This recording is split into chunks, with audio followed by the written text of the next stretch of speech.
Hi guys, welcome back to my channel. Today I'm back with another book review, and today I'm going to be talking about A Court of Winds and Ruin. And this book is crazy, and I can't wait to talk about this. I just finished it at 2 o'clock in the morning, and that is that good. A book that keeps me up that night is good. And so if you haven't read Court of Thorns and Roses yet, I totally recommend it. I have a book review right there, so in case you decide to pick it up yourself. And I also have a link for this book in the bottom, so in case you decide to buy it on Amazon, it's an affiliate link. So getting started, just let you know, we'll have non-spoiler review. This is pretty much non-spoiler, so just let you know.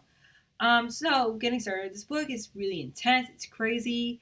We pick up what happened in Mist and Fury, where Farrah must pretend to be in love with Tamlin in order to get secrets on how to take down King Hybern and Tamlin, and pretty much find out what their plot is and how she can save everybody from whatever they're planning. And things go crazy because more secrets that she finds out, the more things. And there's even this strange, dangerous drug that actually takes away the powers of fairies. And so she must find a way to actually how to solve that as well.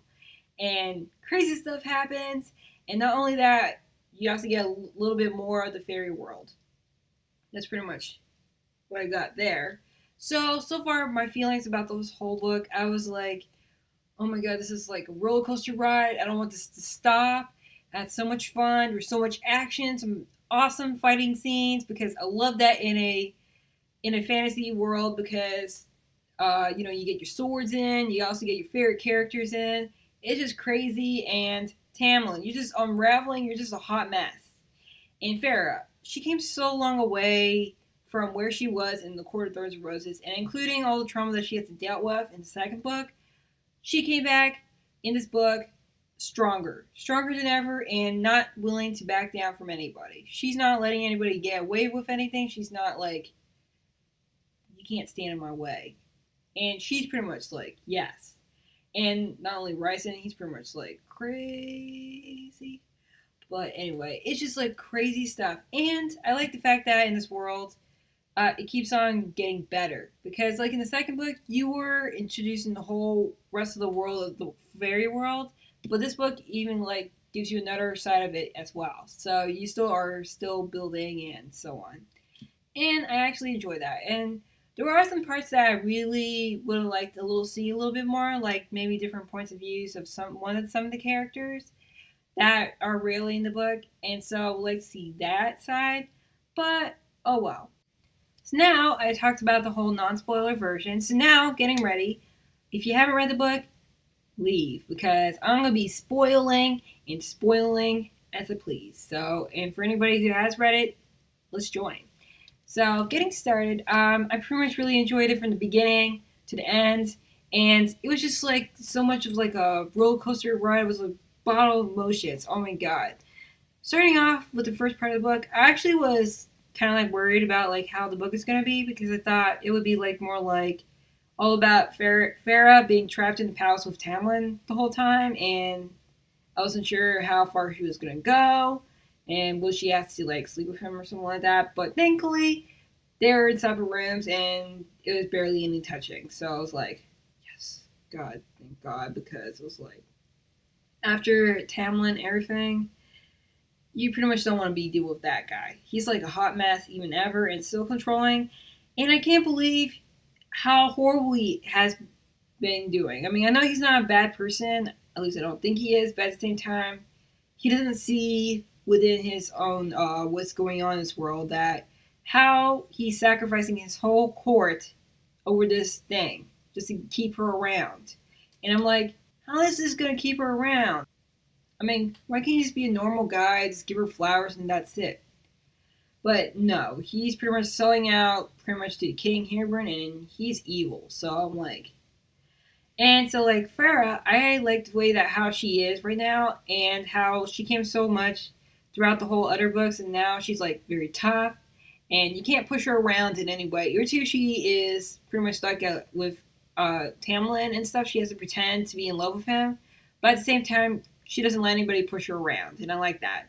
And Lucian, I didn't really like him in the the second book towards the end because I felt like he pretty much turned his back on her, I guess, and pretty much like he let her deal with all this stuff on her own, and there was nobody.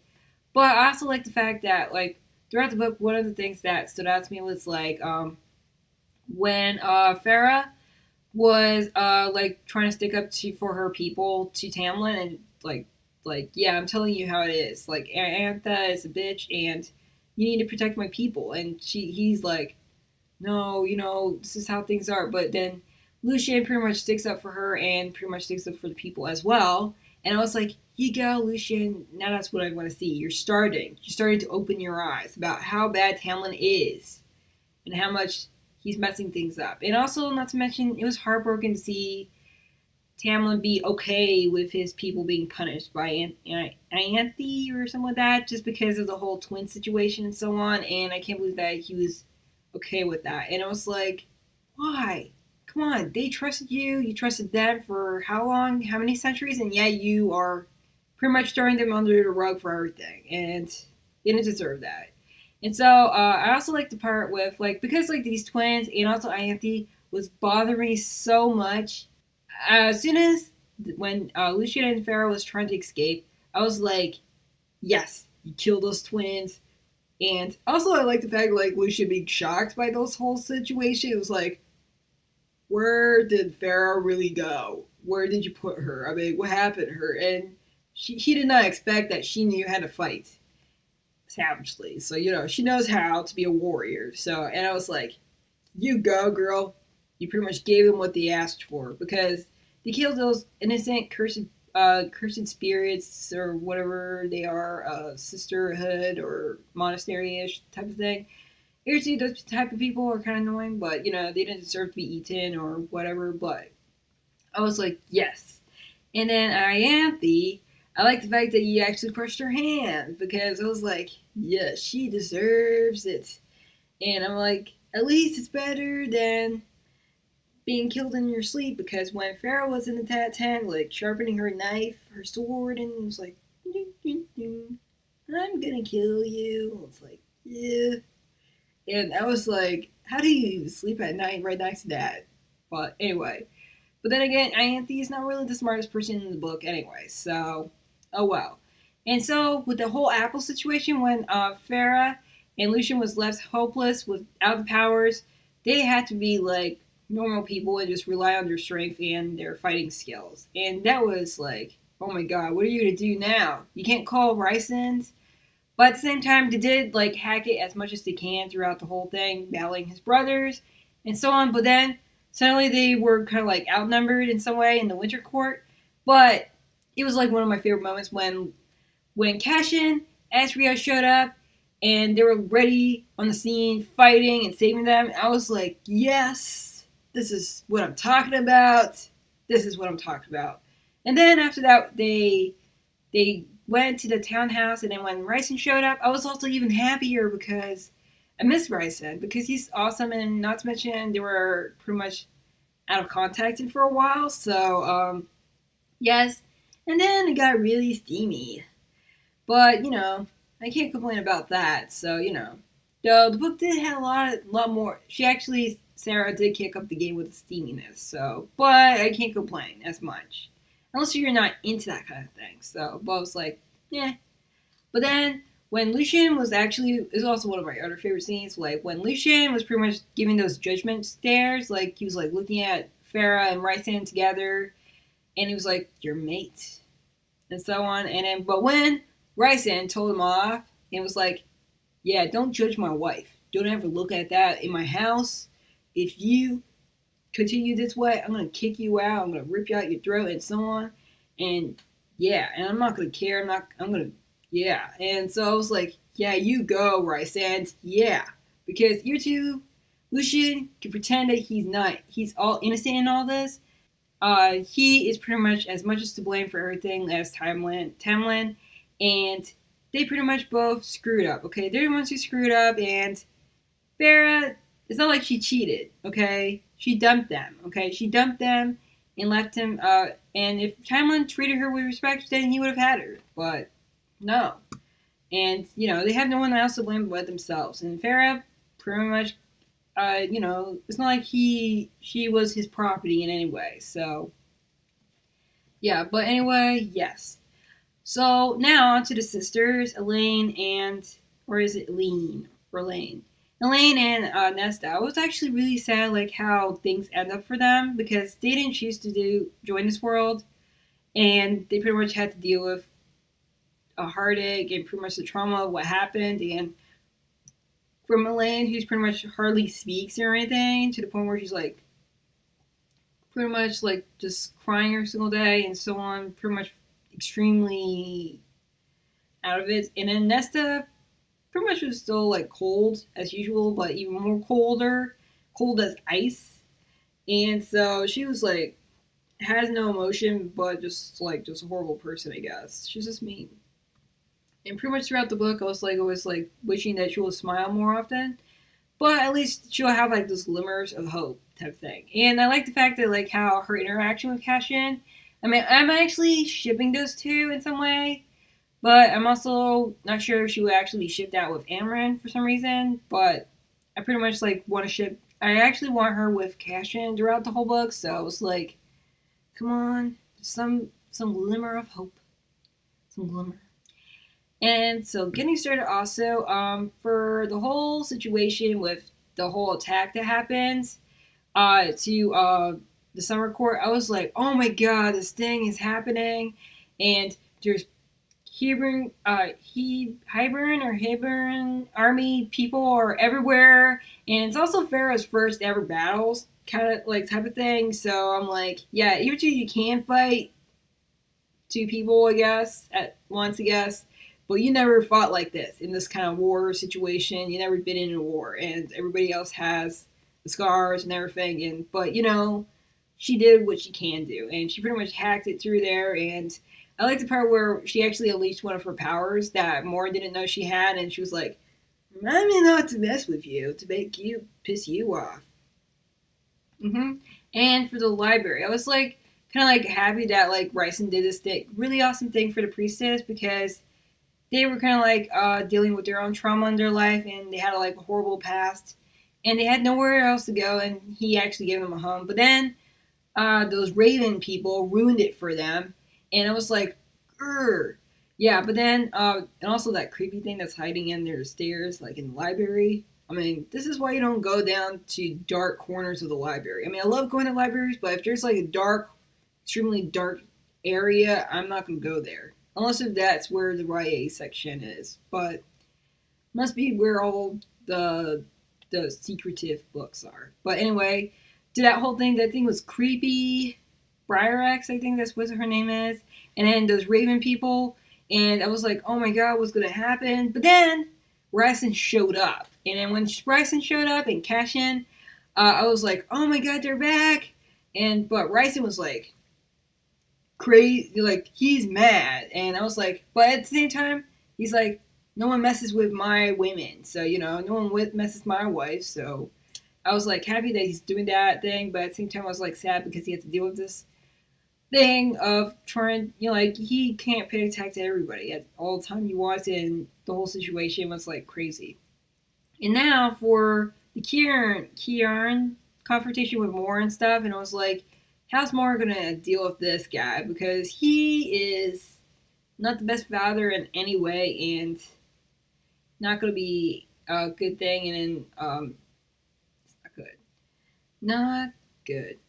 And let's see. For the part with also the part with the meeting, that was intense, man. It was so intense. I mean, at first it was like really chill when everybody's like meeting each other, everybody's shaking hands, but suddenly Tamlin shows up, and I was like, confrontation.